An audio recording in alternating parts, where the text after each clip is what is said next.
Welcome, fans of economics, financial freedom, and of course the digital revolution. Today we will dive into one of the most influential books of recent years, The Bitcoin Standard, The Decentralized Alternative to Central Banking by Saifedean Ammous. This book has been a wake-up call for those who are tired of the traditional financial system and monetary policies manipulated by governments.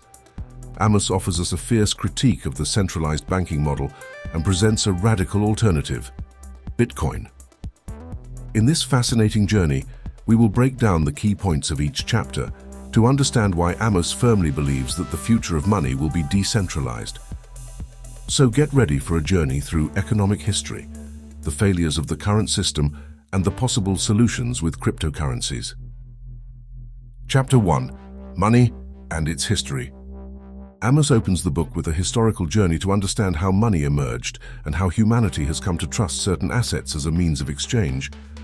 Before currency, there was barter, a rudimentary form of trade that involved exchanging goods directly. But what happens when the goods do not have a common value, or when one of the exchangers does not have what they need? Barter had serious limitations, so the search began for something that was universally accepted, easily transportable, divisible, and above all, had intrinsic value. The history of money shows that, for centuries, gold was the monetary standard. It was scarce, durable, and difficult to counterfeit, making it ideal to serve as money. However, over time, governments began to take control of the issuance of money, creating fiat currencies backed by promises rather than tangible goods. This change in the money system opened the door for inflation and manipulation of economies. The most important thing Ammous wants to point out here is that trust in money is not in the government's promise, but in its fundamental properties, such as value, durability, and scarcity. And although gold met these requirements for centuries, history shows that the fiat money system, that is not backed by a physical asset, has repeatedly failed, leading to economic crises and currency devaluations. This is where Bitcoin comes in, a new form of money with properties similar to gold, but with the advantage of being digital, decentralized, and without government intervention. Chapter 2. The State and Inflation. In this chapter, Ammous delves into a key topic, inflation, and how state control over money inevitably leads to it. For him, inflation is not just an increase in prices, but a hidden theft from citizens. When governments print more money without any backing in goods or services, what they are really doing is diluting the value of the existing currency. In other words, inflation is an invisible tax that mainly affects the poorest and those who do not have assets to protect their wealth. Ammous points out that even the currencies of more developed countries, such as the US dollar, are subject to inflation due to the continuous expansion of the money supply by central banks. In developing countries, this inflation can be even more devastating, where local currencies devalue at an alarming rate, ruining economies and leaving millions of people without purchasing power. What makes this chapter so relevant is the direct criticism of how governments' control of money can ultimately destroy economic and social stability.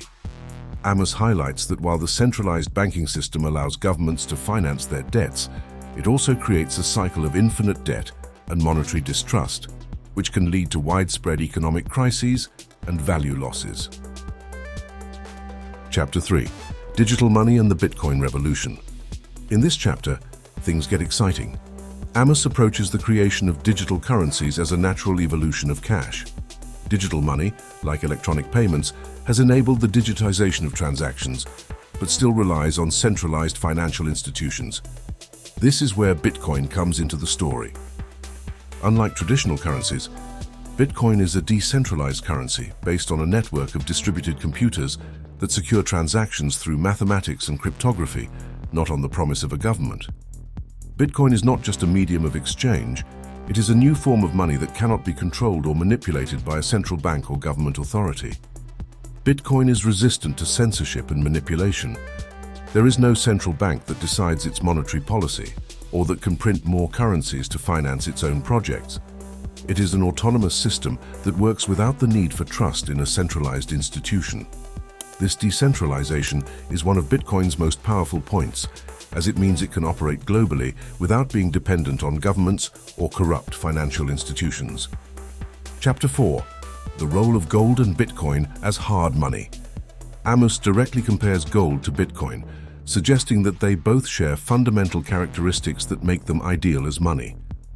Gold has historically been considered hard money due to its scarcity, durability, and universal acceptance. For centuries, economies have used gold as a reliable store of value, precisely because it cannot be easily manipulated. However, Bitcoin has one significant advantage. It is scarcer than gold, as only 21 million Bitcoins will ever exist, making it a deflationary currency by nature. Additionally, unlike gold, Bitcoin does not need to be physically stored or transported, making it an extremely efficient digital asset. Ammous defends that Bitcoin, like gold, is hard money, and over time, Bitcoin could replace gold as the primary form of inflation-resistant money. Chapter 5. Money and Private Property. Here, Ammous makes a crucial connection. Money is not only a medium of exchange, but also a form of private property. Money represents a person's work, time, and effort, and is therefore an extension of their property. When a government issues more money without backing, what it is doing is stealing that private property by diluting the value of the currency. Bitcoin, unlike traditional currencies, is unalterable and cannot be confiscated or manipulated by governments. Therefore, it becomes a protection for private property, a shield against inflation and corrupt monetary policies. Ammous argues that by using Bitcoin, people can store their wealth more securely and protect it from destructive government policies. Chapter 6. Central Banking and the State. Ammous dedicates this chapter to an in-depth analysis of central banking, questioning its legitimacy and its impact on global economies. According to the author, central banks have a dangerous power, the power to create money from nothing. This power allows governments to finance themselves indefinitely, creating a false sense of prosperity, but in the long run, it destroys economic stability. Through inflation, central banks dilute the value of money, harming citizens and robbing them of their purchasing power. Ammous harshly criticizes this system and points out that the existence of central banks creates a centralization of economic power, which in turn encourages corruption and inefficiency. Bitcoin, being decentralized, challenges this model and promotes an economy without intermediaries. Chapter 7. Investing in Bitcoin. Ammous sees Bitcoin as a safe haven asset, similar to gold, but with a unique advantage: its scarcity and global adoption.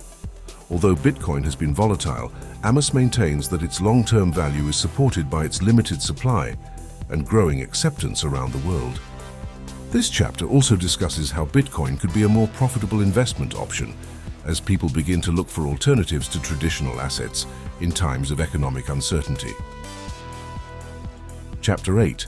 Global Bitcoin Adoption. Ammous concludes his book with a look to the future, where he argues that the global adoption of Bitcoin is inevitable. In countries with high levels of inflation or corrupt governments, Bitcoin is already being used as a viable alternative to protect wealth. The growing adoption of Bitcoin is laying the foundation for a future where money will be decentralized, secure, and free from government manipulation. The Bitcoin Standard is not just a book about cryptocurrencies. It is a manifesto against the centralized and corrupt financial system that has dominated the world for centuries. Saifedean Ammous invites us to question the status quo, to challenge established norms, and to consider Bitcoin not only as a currency, but as a new foundation for the future of the global economy. If you've ever wondered if Bitcoin is just a passing bubble, or if it's really here to stay, Ammous has a clear answer. Bitcoin is not only the future of money, it's a revolution that is transforming the global economy. Don't forget to like the video and subscribe for more content on emerging technologies and economic freedom. Thank you for joining us on this journey into the future of money.